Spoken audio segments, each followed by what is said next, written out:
Welcome back to the Golden Goose Cup. We are here in round 3 of the first season's tournament.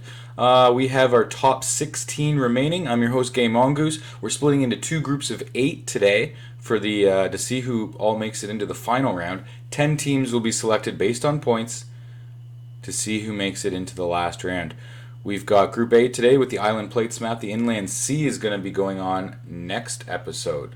Right now, Phoenicia and Flanders are 2 biggest competitors. We'll take a look at the starting positions here. Flanders on a nice large area that's kind of separated from Norway, but they do technically share the same landmass.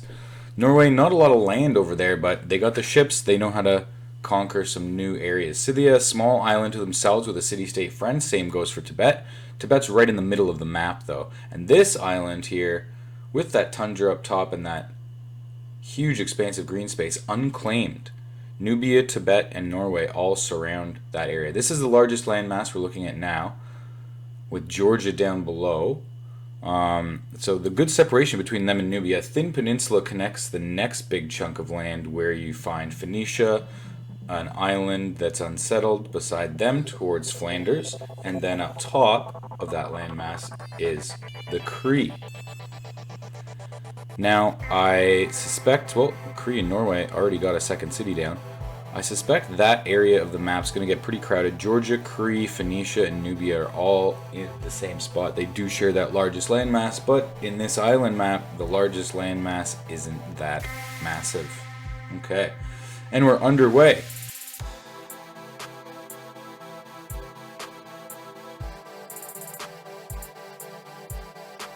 Tibet has the 3rd city down, so they're the first ones to expand to 3. They did amazing last round. Norway's got a 3rd city.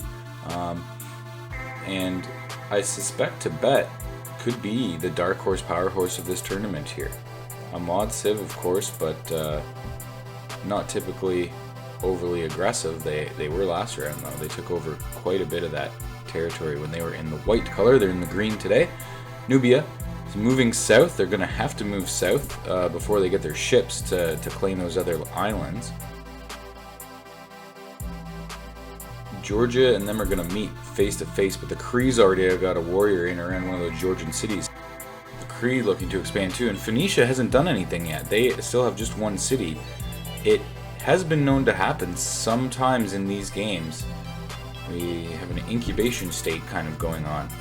And Norway, 4 cities, and they're going to have to start claiming the tundra. It is going to be interesting to see whether these cities end up going into the tundra or they start border smushing each other and causing wars. Now, Phoenicia's got a lot of points. They had 8 and 8. They are in first place with 16 points. I imagine the next round's cutoff will be around 14 or 15 points anyway, so even if Phoenicia does poorly, all they have to do is not get taken over, and they should be in the next round. But with only 1 city, and the Cree just putting down a 4th one very close to them, Phoenicia's got to look out, because if you get eliminated, you are eliminated. Doesn't matter how many points you have. Even if you're in first place and you get taken out, you are out of the tournament. So this is survival. As we're checking the map, no major wars yet, but Nubia moving in on that city-state. They want to claim some land for themselves there without actually declaring war on another player. Norway's made it to the island. That was not unexpected at all. Norway getting those ships out early. They could have that huge landmass to themselves. So my bets, even though Cree and Tibet are up top early on at that score check, my bets are Norway. I don't see Nubia or Tibet settling quicker. They now have 2 continents to themselves, basically.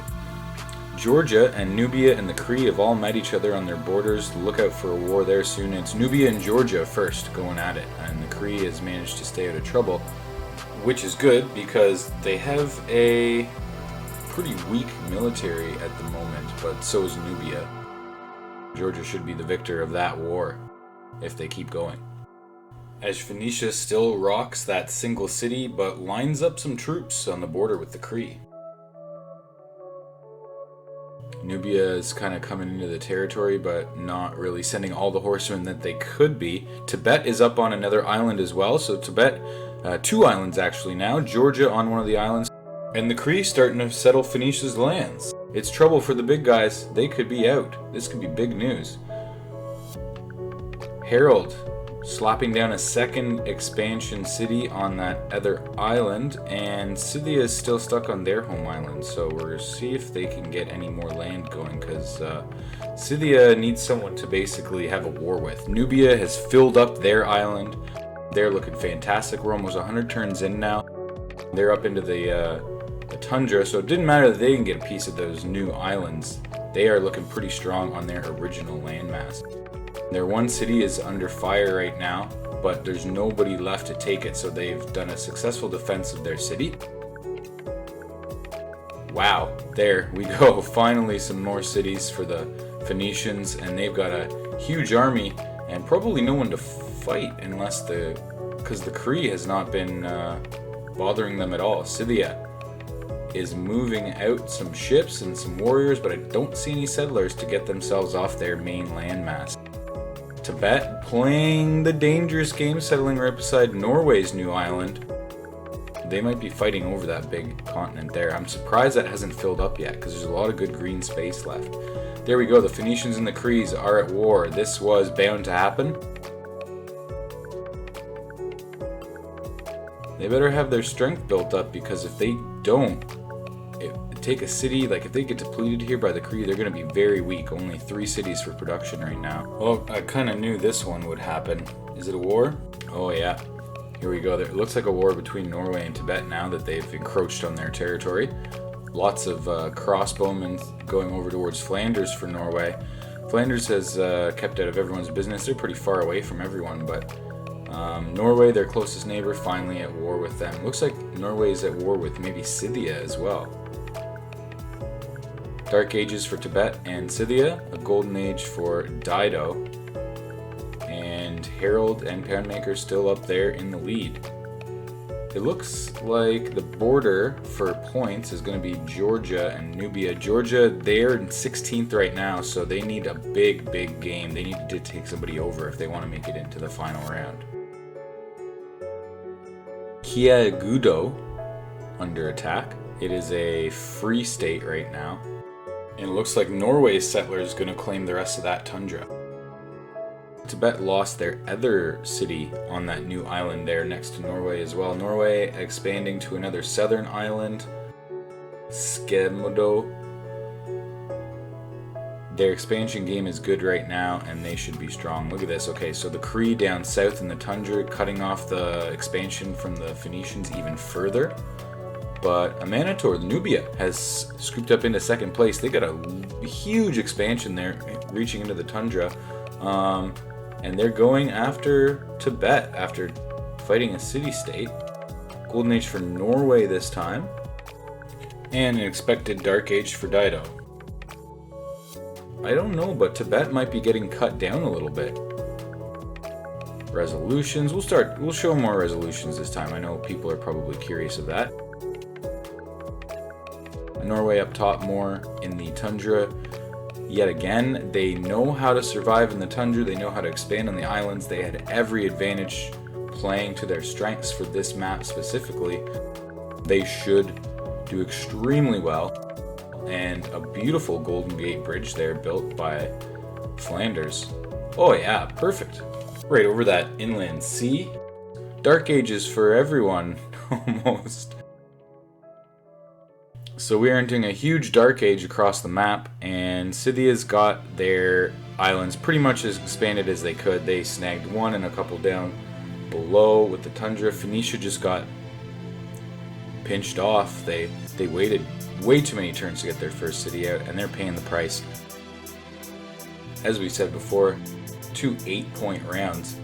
They look pretty good. Turn 239, Tibet's got as many cities as they can in the tundra. The real strong point here is this massive, like, over 300 point lead that Norway has. An unstoppable force. Tibet really needs their points to keep in it. Oh, Poundmaker has fallen behind. Was in second most of the whole game, now down to like second last. And with 9 points on the standings, is in risk of elimination. Just ran out of territory and didn't win any wars. Surprisingly, Dido's holding her ground, and with Nubia and Georgia pinching them off on the other side, just nowhere to go. Nubia just full of cities, but their military is all dispersed. As we come up onto the Atomic Era. Dark Ages for Flanders and Scythia, nobody with a Golden Age. This could be the last stretch for a few of these civs. It's going to be make or break time. And specifically the Cree and Scythia. I don't know if the Cree can salvage anything, but Scythia can jump and maybe finish high enough to make it on. But they're going to need like 5 or 6 points, and right now 4th place isn't good enough. The GDRs come in. Science victory must be close for someone, so we'll check soon to see any of those victory conditions. The robots are going after Kortrijk, so Norway and Flanders. This was an obvious war that was going to happen. I just surprised it didn't go quicker. Norway did lose one of those settlements down there, Suburton. Scythia may absorb it. Scythia needs all they can get right now. Not a great starting area for them, a very small island, but it was for themselves. And look at this, Norway almost to that science victory. Flanders is chasing them, but they should have that wrapped up fairly soon. And Flanders only 12 out of 20 for the diplomatic, so it looks like Norway with the science and the points right now. As Georgia makes a last-ditch effort for some points against the struggling Cree, but neither of them are going to finish high enough. Tibet ended up with a pretty decent chunk of land, but there it is. Norway cruising to victory with the science win, 1,600 points. Over 400 more points than anyone else, plus the science win, and I don't think anyone else gets the bonuses because they crushed it. They went up there so fast, they settled that new land, and nobody else had a chance. They never looked back. Alright, so there you go. There's your results. 6 points for the win, plus the bonus point for a science win. The science win's only worth 1. And here we go. Disregard that star on the map, but that's what you have right now. Phoenicia, Norway, Flanders all clinched. Everyone in black is definitely in the mix, but not clinched. Next round, India, England, USA, and the Maori all have a chance to make it in. And if you're in the red, you're eliminated. So, thanks for tuning in to the first match. Heat 2 coming up next for round 3, and then we'll be in the finals. Thanks again for watching. Like and subscribe, and put that bell on.